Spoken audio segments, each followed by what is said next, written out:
2026 T20 ലോകകപ്പ് ഫൈനലിൽ ന്യൂസിലൻഡിനെ തകർത്തെറിഞ്ഞ് India പുതിയ ചാമ്പ്യന്മാരായിരിക്കുന്നു. അഹമ്മദാബാദിലെ നരേന്ദ്രമോദി സ്റ്റേഡിയത്തിൽ നടന്ന ആ ആവേശം വാനോളമായിരുന്നു. ഇന്ത്യയുടെ ഈ മാസ്മരിക വിജയത്തെക്കുറിച്ചുള്ള എല്ലാ വിവരങ്ങളും നമുക്ക് ഈ വീഡിയോയിലൂടെ നോക്കാം. ചാനൽ സബ്സ്ക്രൈബ് ചെയ്യാത്തവർ ഇപ്പോൾ തന്നെ ചെയ്യുമല്ലോ. ടോസ് നഷ്ടപ്പെട്ട് ബാറ്റിംഗിനിറങ്ങിയ ഇന്ത്യ നിശ്ചിത 20 ഓവറിൽ അടിച്ചുകൂട്ടിയത് 200-ന് മുകളിൽ റൺസാണ്. നമ്മുടെ ഓപ്പണർമാരും മിഡിൽ ഓർഡറും ഒരുപോലെ തിളങ്ങി. പ്രത്യേകിച്ച് സെമി ഫൈനലിലെ ഹീറോ സഞ്ജു സാംസണും ഇഷാൻ കിഷനും നൽകിയ തുടക്കം അതിശയിപ്പിക്കുന്നതായിരുന്നു. സെമിയിൽ ഇംഗ്ലണ്ടിനെതിരെ 42 പന്തിൽ 89 റൺസ് നേടിയ ആ ഫോം സഞ്ജു ഫൈനലിലും തുടർന്നു.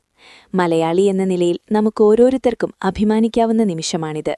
ന്യൂസിലൻഡിന്റെ മറുപടി ബാറ്റിംഗ് തുടക്കത്തിലേ തകർന്നുപോയി. ലോകത്തിലെ ഏറ്റവും മികച്ച ഡെത്ത് ഓവർ സ്പെഷ്യലിസ്റ്റ് എന്ന് ജസ്പ്രീത് ബുംറ വീണ്ടും തെളിയിച്ചു.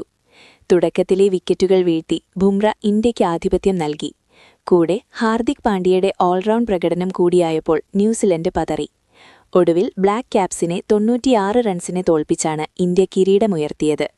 ഒരു ഫൈനലിൽ ഇത്രയും വലിയ മാർജിനിലുള്ള വിജയം ടീം ഇന്ത്യയുടെ കരുത്ത് വിളിച്ചോതുന്നു. ഈ ലോകകപ്പിലുടനീളം ഇന്ത്യ ആധിപത്യം പുലർത്തിയിരുന്നു എന്നത് എടുത്തു പറയണം. ഗ്രൂപ്പ് ഘട്ടത്തിൽ പാകിസ്ഥാനെ 61 റൺസിന് തോൽപ്പിച്ചപ്പോൾ തന്നെ നമ്മൾ ഉറപ്പിച്ചിരുന്നു ഇത് ഇന്ത്യയുടെ വർഷമാണെന്ന്. അന്ന് ഇഷാൻ കിഷൻ നേടിയ 77 റൺസ് വലിയ വഴിത്തിരിവായിരുന്നു. പിന്നീട് വാങ്കഡയിൽ നടന്ന ആ സെമി ഫൈനൽ കണ്ടവർ ആരും മറക്കില്ല. 253 റൺസെന്ന റെക്കോർഡ് സ്കോറാണ് ഇന്ത്യ അന്ന് അടിച്ചുകൂട്ടിയത്.